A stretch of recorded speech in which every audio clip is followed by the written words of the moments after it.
Hi అండి. మీ మౌని మీనా ఛానల్కి స్వాగతం. ఈరోజైతే మనం మంచి రెసిపీ అయితే చూద్దామండి.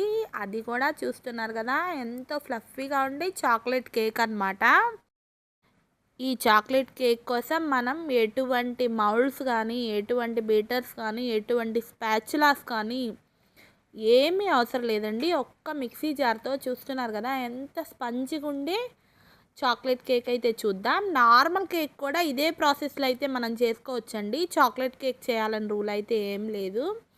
ఇక్కడైతే మనం 3 ఎగ్స్ అయితే తీసుకున్నాము. అలాగే చాక్లెట్ పౌడర్, అలాగే బటర్ అన్నమాట. అలాగే బేకింగ్ పౌడర్ కూడా తీసుకున్నాము. పంచదార, మైదా, 1 కప్ ఆఫ్ మైదా తీసుకున్నాను. ఏ కప్తో అయితే మనం షుగర్ అయితే తీసుకుంటామో అదే కప్తో మైదా అయితే మనకు సరిపోతుందండి.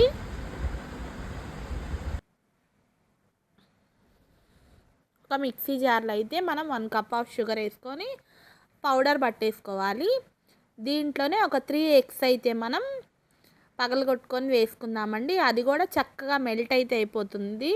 అంటే అది కూడా చక్కగా మనకు మిక్సీ జార్లో అయితే మనమైతే ఆపి ఒక్క 2 మినిట్స్ అయితే మిక్సీ అయితే పట్టుకుందాం. ఈ కేక్ చేసినాక దీని స్ట్రక్చర్ కానీ, దీని షేప్ కానీ చూశాక మనకైతే మనం మంచి మాస్టర్ షెఫ్ అయిపోయామనే ఫీలింగ్ అయితే మనకు తప్పకుండా వస్తుందండి. మన పిల్లలు కూడా ఈ కేక్ తింటూ ఎంజాయ్ చేస్తే ఆ హ్యాపీనెస్ని మనమైతే అసలు చెప్పలేమన్నమాట ఎంత హ్యాపీగా ఉంటుందో. ఈరోజైతే కేక్ మా పాప స్కూల్కి అయితే తీసుకుని వెళ్ళిందండి. ఇక కేక్ చూసి తన ఫేస్లో ఆనందం అయితే చెప్పలేమన్నమాట. అంత హ్యాపీగా అయితే ఉంది. చాలా బాగుందని చెప్పిందండి. కేక్ బయట నుంచి తెచ్చారా అని అడిగారట వాళ్ళ ఫ్రెండ్స్ అయితే. అంత బాగా చేసావు మమ్మీ అని చెప్పేసి అయితే అన్నది నాతోటి. ఇక్కడ చూస్తున్నారు కదా, నేనైతే 1 కప్ ఆఫ్ మైదా, అలాగే 2 టేబుల్ స్పూన్ కోకో పౌడర్ అయితే వేసుకుంటున్నాను. ఇదైతే ఫుల్ ఆప్షనల్ అండి. మీకు నచ్చితే వేసుకోండి, లేకపోతే ఇదే 2 టేబుల్ స్పూన్స్ మైదా అయితే కొంచెం ఎక్స్ట్రా యాడ్ చేసుకోండి. ఇకపోతే 1/2 టేబుల్ స్పూన్ ఏమో బేకింగ్ పౌడర్ అండి. అలాగే ఒక చిటికెడు సోడా ఉప్పు అయితే వేసుకున్నాను. మిక్సీ పట్టేసుకున్నానండి. తర్వాత బటర్ అయితే వేసుకొని అదే మిక్సీ జార్లోకి మళ్ళీ మిక్సీ పట్టుకోవాలి. ఇంక ఇక్కడైతే చూడండి, నేనైతే మిక్సీ పట్టుకున్న దాంట్లోకి టూ డ్రాప్స్ అయితే వెనిలా ఎసెన్స్ అయితే వేసుకున్నాను.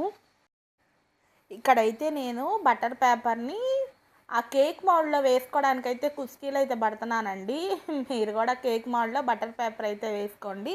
కేక్ మౌల్డ్కి అంతా బటర్ అయితే అప్లై చేసి ఇంక ఈ బటర్ పేపర్ని కేక్ మౌల్డ్లో చూశారు కదా ఎలా అయితే సర్దుకున్నానో అలా సర్దుకొని మిక్సీ జార్లో వేసుకున్న బ్యాటర్ అంతా ఈ కేక్ మౌల్డ్లోకి వేసుకొని ఒక్కసారి గిన్నెని ఇలా కింద అయితే 2 సార్లు కొట్టుకోవాలండి.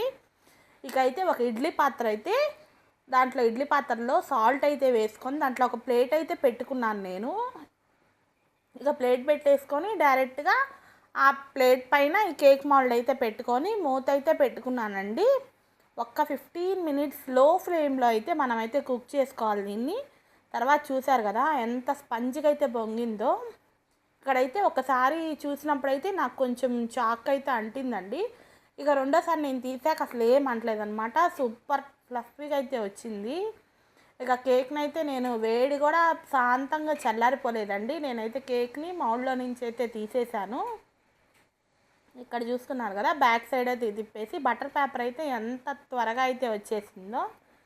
ఇకైతే మా పాప కేక్ నేను కట్ చేస్తాను అందండి. ఇకైతే తన చేత నేనైతే కేక్ అయితే కటింగ్ చేపించేసాను.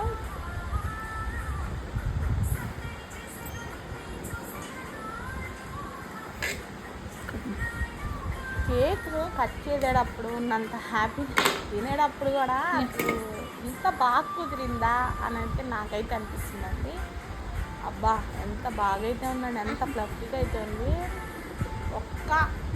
రేపు స్కూల్కి వెళ్ళాలి అనేసి పిల్లలైతే ఇంకా కొంచెం కేక్ని అయితే దాచిపెట్టుకున్నారనమాట. వాళ్ళ డాడీకి 1 పీస్ నాకు 1 పీస్ ఇచ్చేసి వాళ్ళైతే కేక్ని చక్కగా సర్దేసుకున్నారు. నచ్చితే తప్పకుండా లైక్ చేయండి, షేర్ చేయండి, అలాగే కామెంట్ చేయండి. మీ పిల్లల కోసం మీరైతే ఇంట్లో కూడా ఈ కేక్ని అయితే ప్రిపేర్ చేసుకోండి. బాయ్ అండి.